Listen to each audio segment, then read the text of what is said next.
Hello, this is Ronnie Boy. I have to make this video because I want to. There's somebody who messaged me and wants to know some pointers about if you want to start your own dairy farm. Well, not that I started out as any kind of expert, or nor that I am now. It takes a lot of work and a lot of advice, no matter how experienced you are. To make this video a little shorter, let me get right to the point.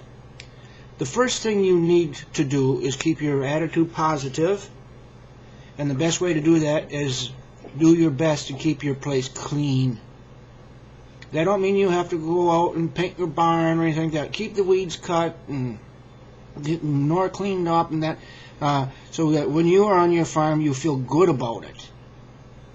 You have to feel good. That's the first thing. And the first thing you do not want to do is go out and spend a bunch of money on fancy equipment and stuff to make others think you look good. That's not the way you start out. In fact, with my farm and my tractors and that, I don't buy stuff to make other people like it. I buy it because I like it. But you can't do that when you're starting out. Now, the first other measures you take, instead of getting big fancy equipment, you buy the stuff that you can fix yourself, and it might not look so fancy in that, and you will have to work harder to get it done if you don't do everything you want to do. It's not big and everything, but once you get established, you can get that. Some of the things you might subscribe to is somebody to help you analyze the soil on your farm, so you spread the right kind of fertilizer at the right time of year. If you don't have good crops, you will never make it. And in the same note, find a good vet around, give regular checkups to your whole herd. Let him plan it out for you.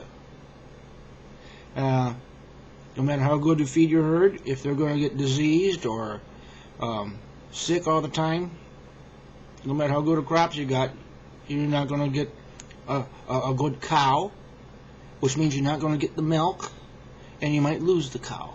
You might lose any calves she has. The other thing is good breeding in your cows. Insecticides. There must be a co-op or farm place, or even the university extension where you live, who can come out and test to see how many insects are in your alfalfa, to see if you should spray it or not. I had an experience last year. They came out and said, yeah, it's a little above normal level, so sprayed, and ran out of spray, and I says, well, just a little bit, let it go.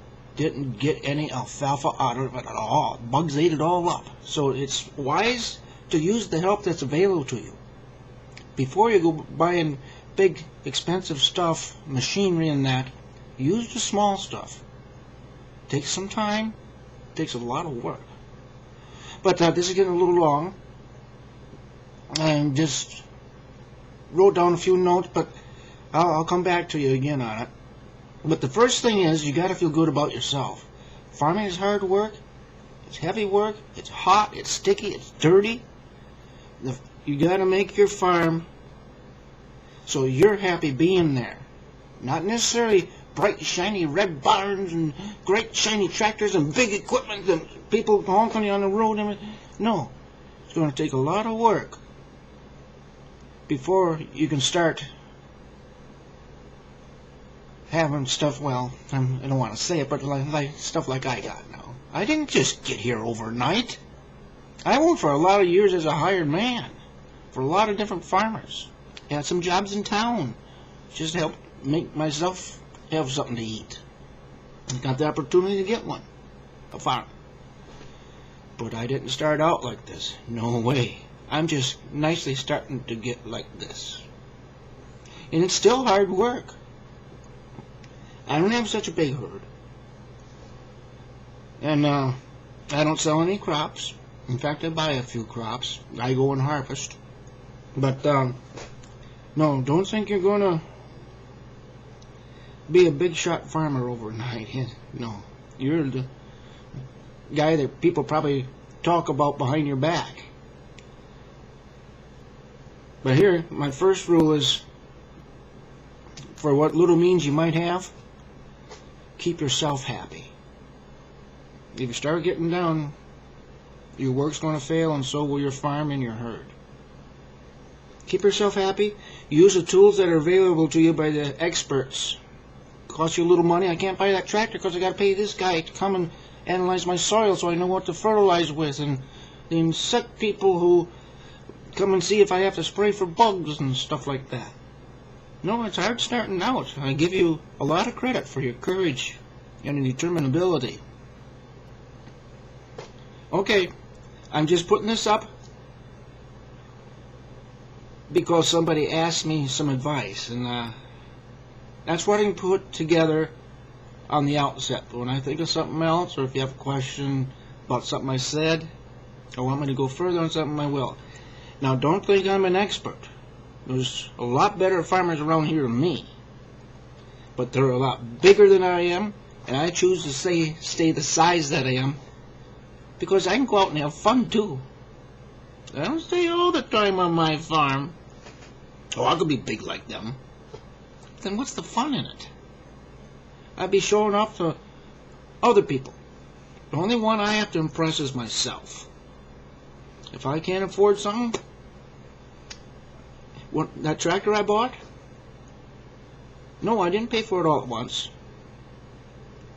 But I have the means to pay it in 2 payments. Couldn't do that when I was starting.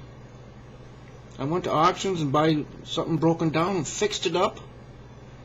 And it took me 2 weeks to do the job other farmers could do in 2 days with their equipment. Oh, so what? I got time.